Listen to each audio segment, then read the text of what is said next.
Donc l'atelier d'architecture autogérée, on l'a initié en 2000 avec ma partenaire, Bernard Béchescu. C'était à la fois une initiative d'architectes, d'enseignants et de citoyens. Donc on a commencé en 2000, quelques années après avoir acheté un appartement à La Chapelle, donc dans le nord de Paris. Et donc on a décidé d'étudier ce quartier délaissé avec plein de problèmes de drogue, de prostitution, de terrain délaissé et en friche.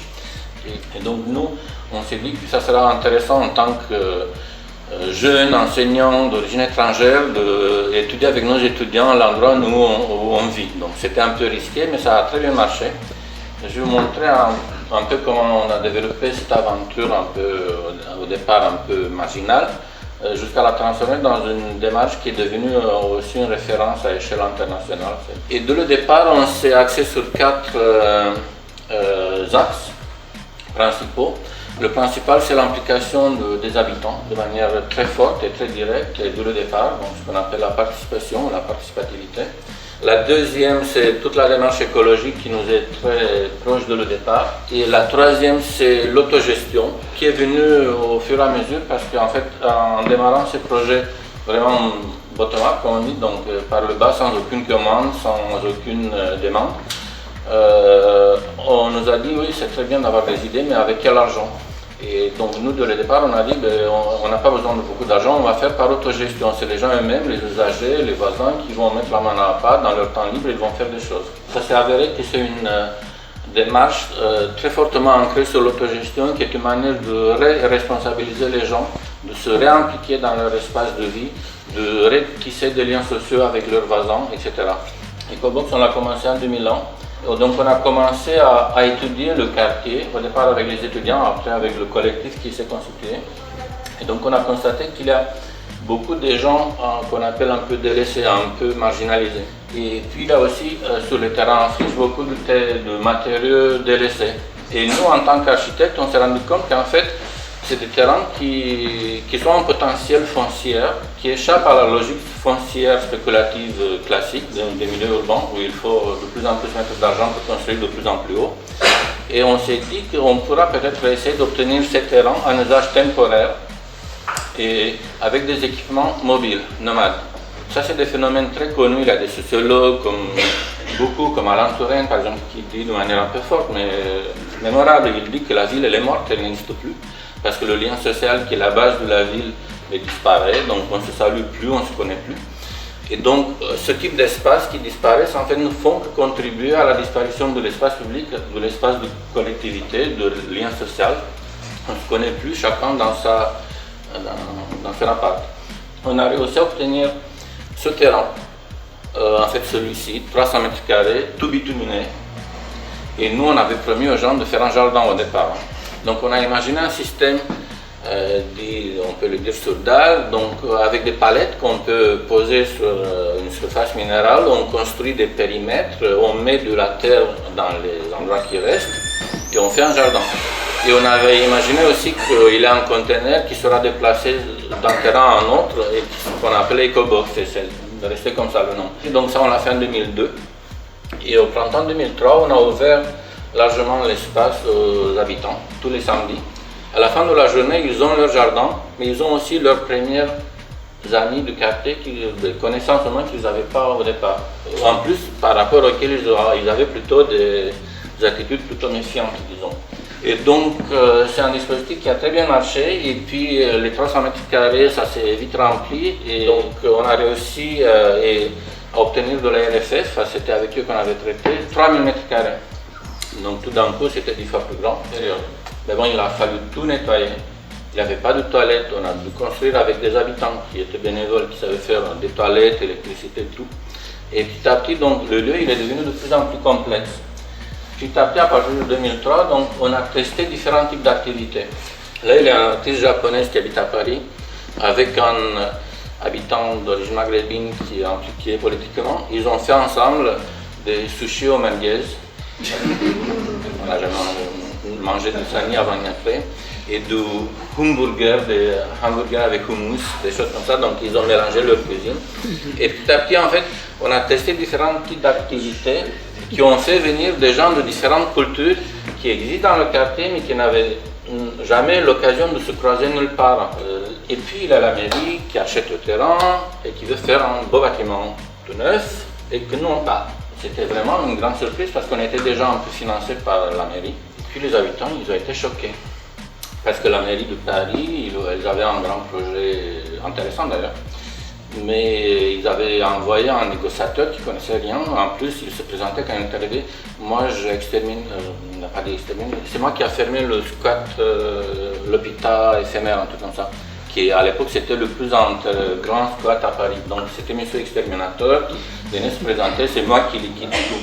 Finalement, on a été à plusieurs assos, il y a des habitants qui ont fait une pétition, qui sont allés à la mairie pour la première fois de leur vie. Parce que parfois ils étaient sans papier, pour dire nous on veut ce projet. Il y a d'autres qui ont dit mais moi ce projet ça m'a sauvé la vie. Et on a tout déménagé à l'amont, le jardin inclus. Et donc on a réinstallé EcoBox et puis ça a été de nouveau démoli en 2008, donc 3 ans après. D'habitude la société d'aujourd'hui, vous le savez aussi bien que moi, elle se dépolitise. Donc on y va, on vote, on n'est pas content, on est abstentionniste de plus en plus, etc. Donc ce dispositif en fait il a créé une politisation bénéfique je dirais, avec une substance, avec un objet, des gens qui au départ ils étaient venus pour le temps libre avec rien faire avec. Et ça c'est très important parce qu'on peut croire qu'un projet comme ça de cette taille, il ne peut pas se faire avec beaucoup d'argent, et c'est faux.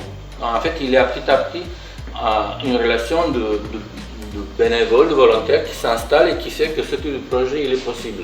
On a fait après un projet dans le 20e, un peu sur la même démarche, mais sur un espace beaucoup plus petit, quasiment impossible, 200 mètres carrés avec 6 mètres de distance d'une fenêtre à une autre, considérant inconstructible. Et puis nous on a constaté qu'avec très peu de soleil, donc on a nettoyé pareil avec les habitants qui sont venus. Donc c'est un peu le même type de démarche. Et parfois il y a beaucoup de monde, là c'est Patrick Bouchard par exemple, et on a eu des gens qui entraient et tout, ils disaient mais l'espace il est plus grand qu'avant. Mais non, on n'a pas poussé les murs, juste qu'il est rempli et quand il est bien rempli, ça a l'air qu'il est plus grand qu'avant. Les gens, ils ont mis en place des usages collectifs et petit à petit ils sortent dans l'espace public, ils le resociabilisent. Donc en fait, nous on appelle ça un microgénérateur d'espace public et d'usage collectif. On a pendant quelques mois étudié un peu tout ce qu'on a trouvé sous la main par rapport au fait qu'on est dans une grande impasse. En fait, vous savez, je crois, qu'on consomme et on pollue 2 planètes et demie. Et comment faire? Parce qu'il y a des analyses qui disent contre les crises globales climatiques, énergétiques, financières, alimentaires et d'autres qui vont venir, et on ne peut rien faire autrement que par des décisions et des actions globales. Parce qu'à échelle locale, régionale, voire nationale, il n'y a aucun impact à grande échelle contre le changement climatique, etc. On s'est dit, il faut quand même faire quelque chose, on commence quelque part, on agit localement chacun de nous, on change nos modes de vie, et puis par dissémination, par des effets rhizomatiques, si on est nombreux, ça pourrait changer la donne. On a imaginé un système de circuits pour de différentes natures, à la fois des déchets, de l'eau, de l'économie, d'emploi, d'argent, etc. Et avec des transversalités, des complémentarités entre différents types de programmes urbains et aussi des transversalités qui permettent de dynamiser les choses. Sinon ça ne marche pas. On a été, je crois, les premiers, je suis pas sûr à l'avoir fait. Maintenant ça se fait dans l'industrie, dans l'économie collaborative et circulaire. Mais à l'époque, en 2008, ça n'existait pas. Et donc c'est grâce à ça qu'on a obtenu notamment un financement important européen Et aussi, on a eu des échos, notamment avec un partenaire qui est la mairie de Colombes, qui était la mairie de Colombes. Et donc on a commencé avec l'agrocité, qui est dédiée à l'agriculture urbaine, avec toujours les mêmes principes de circuit court, avec les écoles à côté, avec le marché qui est pas loin, avec un biocoop qui nous ramène les déchets. Donc en fait, il y a des modèles économiques qui se mettent en place, plus des aspects pédagogiques, etc. Des discours qui au départ sont tabous, maintenant tout le monde fait. Donc des échanges de savoir-faire sur la cuisine, sur réparer les vélos. Et on a plein de débats comme ça avec des films. Il y a Terry Paco qui est venu, il y a d'autres. Et à l'agrocité, c'est quasiment autofinancé, autogéré par les différents collectifs qui payent eux-mêmes les charges. D'après certains calculs, mais il faut que je vérifie, donc on a réussi à réduire par 6. Donc l'objectif c'est par 4, par la grainaire, et on n'est même pas en quart. Et nos usagers, ils ont réduit par 6. Donc ça montre que c'est faisable. Et donc il y a un partenaire à Londres qui fait la même démarche en banlieue de Londres. Et l'idée c'est de commencer ici avec l'agrocité, recyclable et ailleurs. Donc, et petit à petit créer un mouvement un peu sur un système d'open source. Donc chacun il met la main à la pâte, il contribue de sa manière. Et on a aussi une pétition pour défendre le projet. Si vous tapez Ouïr Urbain, vous trouvez la pétition, parce qu'il y a toujours la municipalité qui veut tout casser, parce que vous comprenez bien. L'idée c'est d'accompagner, petit à petit on ne peut pas tout faire, mais on peut accompagner des collectifs qui veulent avoir des agrocités à côté de la maternelle, qui veulent avoir des recyclables à côté de la salle de sport, etc.